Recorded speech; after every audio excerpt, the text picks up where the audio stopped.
गल के हाथ पीले,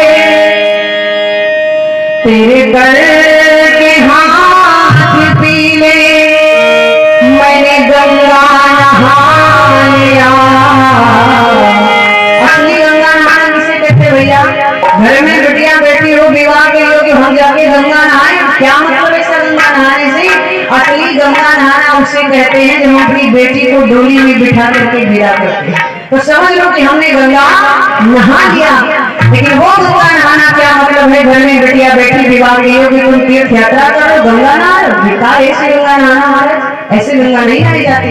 हाँ गंगा नहाओ, बेटी का विवाह कर दो, पुत्र है उनका भी विवाह कर दो, फिर आराम से तीर्थ यात्रा करो, खूब गंगा नहाओ, तो वो गंगा नहाना आपका फलीभूत होगा।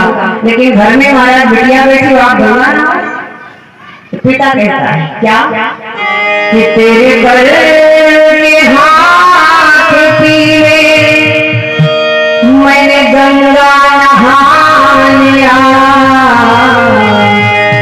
तेरे गल के हाथ पीले, मैंने गंगा नहा लिया। और बेटी जिस दिन तुझको, पिता कहता है बेटी जिस दिन तुझको मैंने डोली बिठा, बेटी जिस दिन तुझको मैंने डोली बिठा,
विवाह होगा वो दूल्हा बनके हमारे दरवाजे पर आएगा। सज के बारात आए,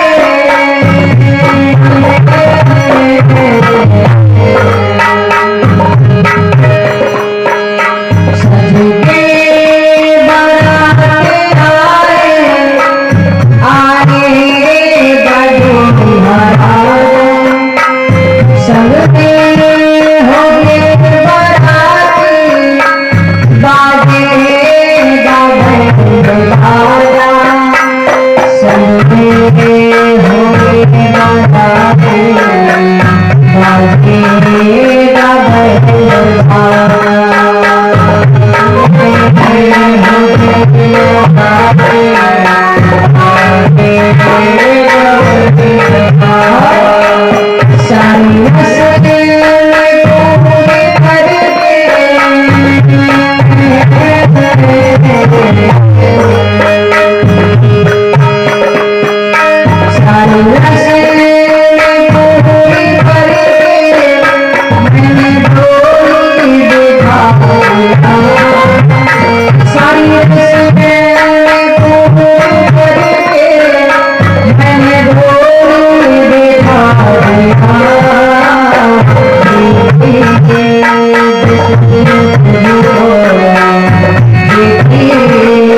राहुल भैया,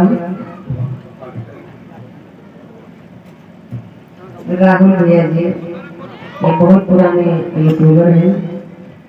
भैया जी की तरफ से टच कर देना 100 मुद्राएं परमात्मा के श्री चरणों में कामना मंगलमय हो, बहुत बहुत आशीर्वाद की कामना है।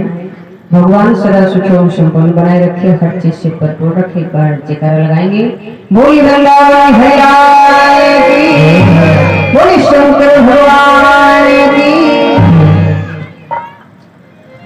आ जाते हैं उन घर में उन लगती न तो चैन की नींद आती, चिंता बन जाती है। आज वही हाल महाराज रुक्मणी की जो माँ है उनका हुआ है। पहले तो अपने आप में ही इस बात को रखा, लेकिन फिर सोचा कि इस बात को महाराज को बताया जाए। तो एक दिन रुक्मणी की माँ जो थी महाराज भीष्म से बोल पड़ी, कहती महाराज एक बात कहना चाहती हूँ, तो हमारी बिटिया विवाह के योग्य हो गई है और हम चाहते हैं कि हमारी बिटिया का विवाह कर दिया जाए। जैसे इतनी बात कही महाराज भीष्म ने कहा ठीक है देवी, अब ये बात तुमने हमको बताई है, हम इस बात पर चर्चा करेंगे। हमारे 5 पुत्र हैं, आज ही हम इस बात पर चर्चा करेंगे। महाराज भीष्म जाकर के सभा में बैठे, 5 पुत्रों को बुलाया, 5 पुत्र सभा में बैठे और भी लोग आकर के सभा में बैठे। तो उसी समय महाराज भीष्म जो थे बोल पड़े, कहने लगे सुनो मेरी बात को। इतने लोग यहाँ पर बैठे और सभा के बीच में हमारे 5 पुत्र भी बैठे। महाराज के जो 5 पुत्र थे उनमें जो बड़ा पुत्र था जिसका नाम था रुकुम, वो भी वहां पर बैठा है। तो महाराज भीष्म सभा के बीच में बोल पड़े, यहाँ रुक्मिणी कर रही, यहाँ रुक्मिणी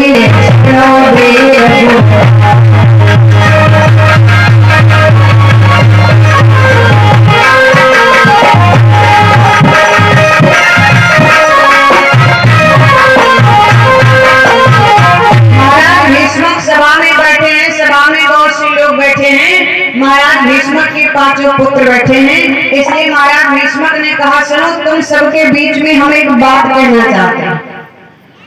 तो सभा में जितने लोग बैठे थे बोल पड़े, महाराज कहो क्या कहना चाहते हो।